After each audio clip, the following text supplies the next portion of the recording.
morning, my name is Brenden. We're here at the old Martin Guitar Factory on North Street in Nazareth, Pennsylvania. This building was started in 1859 when the family moved from Cherry Hill down into Nazareth. And as you can see behind me, it's a beautiful old brick structure that's been added to a couple of times. Started down here on the corner with the house and the original part of the factory, and then was added onto right behind me where the CF and M are, and it was moved into this other structure where we'll see a little bit later inside the barn. And as we progress through the building, we'll go into the barn, and then later on we'll see the extension that happened in the early 1900s. So let's go inside and see what it looks like.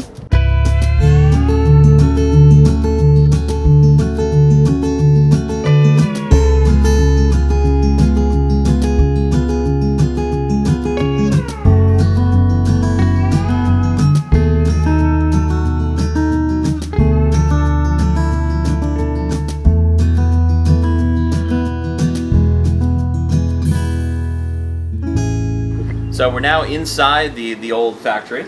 This is Gail, and she's setting up a top to send out to somebody. This is now what we call Guitar Makers Connection, and this is a place where people can buy guitar parts. You can also buy complete guitar kits, and Gail and Liz and Ron and the rest of the crew will get all this stuff out all over the world. Take a step in here. If we look down here in the corner, there's a shaded window, and that used to be the door where C.F. Martin would come in from his house in the morning. He would come in through that door, and he had his desk in this area. And as hopefully you can tell from the video, this is a very, very small space. It's much smaller than what it looks like on the outside. So he would have set up his desk there, a little bit of a shop here, and moved on from there.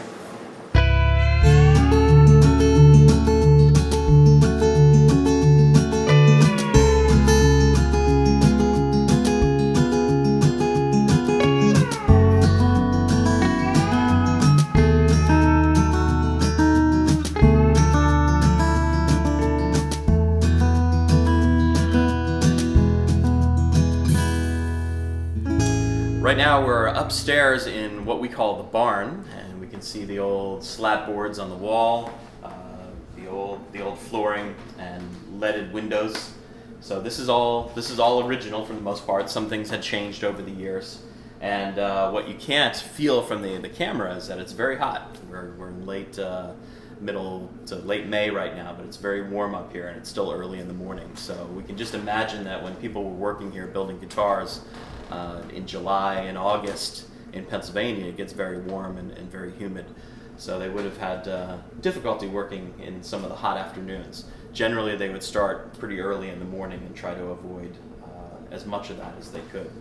There's a lot of writing on the walls in this part of the building, and some of that has been preserved. So we have all sorts of things from people keeping track of snow and rain to writing specifications on the walls. And these little tidbits of information are all over this room. This is a little bit newer right here, but the full string display. We'll work on getting some old string packaging in there someday. And what's happening right now in this part of the building is that our company archivist, his name is Dick Boak, and Dick Boak has spent a lot of time bringing some of the materials that have been sitting in closets and up in the attic down here to showcase them, including old workbenches and fixtures used for neck shaping. We'll see some of these at the new factory as well. We use very similar pieces over there. But a lot of these old benches would have come out of the ports or areas in Philadelphia. When CF would go down to the ports to pick out wood, he would often come back with one of these benches.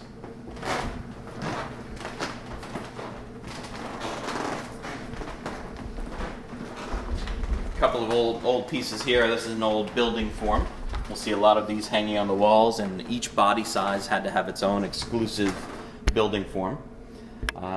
Down here we have violin case, and we don't hear a whole lot about Martin guitar and violins, but we think that CF built maybe 6 violins, and we've acquired some recent pieces that he definitely worked on. We're not sure that he built. So we haven't officially seen a Martin violin yet, but we know that his cousin, C.F. Hartman, who is the and company in the name, built violins and left the company to do that later. This bench is interesting. We have an old glue pot, copper pot. They would have put the hide glue in to keep it warm. A couple of clamps and chisels up here. An old 0015. And we notice that the benches are all in front of the windows to try to attract as much light as possible onto the work area. Here's an old ukulele form. And this is fitting because we also have the old bending irons here. And these have been electrified, but originally these would have been heated up in a probably coal or a wood stove to get them hot. And what would happen is with the individual side, they would bring them onto the iron, add a little bit of steam, and bend the piece of wood over the iron very slowly.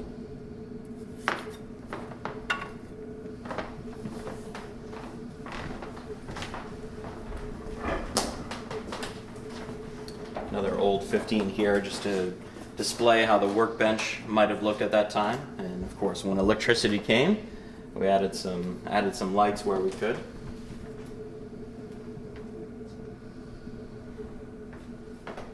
See an old coffin case in the corner. We'll see some more of those later.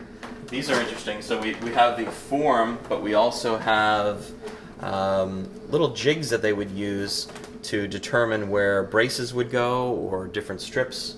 You can see all the different markings in here. This jig was somewhat adjustable, and it has markings on here for a 0025K to use the mahogany mark. We have some markings on here for 0018. So this is basically a 00 form used for several different pieces. This is a nice old roll-top desk. Still functioning, beautiful piece of woodwork.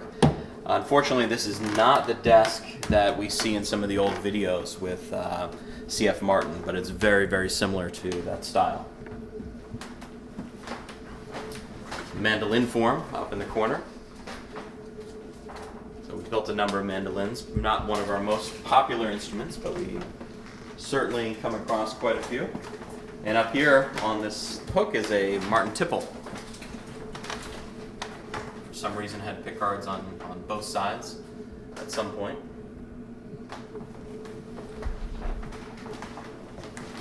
Then we're also using this opportunity over here to display, we have members of the Martin family that would have worked in this building. So C.F. Jr., Herbert, and Frank Henry. And as this area over here evolves and improves, we'll use it for general education as well. So we see some Sitka spruce laid out, showing quarter sawing and how the wood would actually be extracted from the tree. Some old jigs here used for determining bridge location. Nice piece of Brazilian rosewood. We don't see much of that anymore. This is a body press, a very old body press. It's been fixed up a little bit just for demonstration. The body would be inside this form, and then the top and back would be glued on, and then they'd turn this wheel and press everything together and hold it while it would dry. So now we're here in the extension to the old factory, and this building was built in the early part of the 1900s when ukuleles became very popular. We weren't manufacturing ukuleles up here, but we needed room in the other parts of the factory to be able to manufacture those, and had moved some of the guitar production up here. In this part of the building, we see very old metal windows. So if you're looking at old photos from Martin Guitar, you'll notice which part of the building you're in based on the type of window that's in the background. Beautiful building, very old wooden floors, and this part of the building would have been built with electricity, as we've seen earlier in other parts of the building. They were built prior to electricity and had been retrofitted later on. So this part had the advantage of having electricity put in as it was built.